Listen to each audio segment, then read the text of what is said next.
Welcome to the Learning Pines YouTube. We hope this video helps. You start by confirming prerequisites. You need an account with a global or Teams admin role and an active license. Once done, make sure multi-factor authentication is set up for security. Now open Portal. Office. Com and sign in with those admin credentials. You do this because the Teams Admin Center inherits Azure AD roles. Without the correct role, you can't access settings.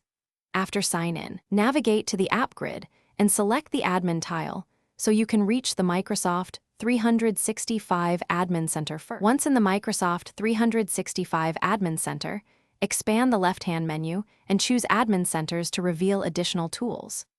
Next, select Teams to open the Teams Admin Center.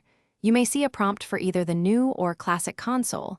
Use the new one for updated features.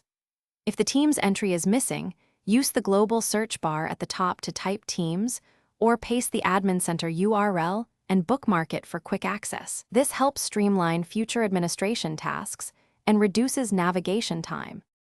You finish by verifying organization-wide settings, such as external access and Teams upgrade mode, then configure key policies for meetings, messaging, and app permissions to align with company rules.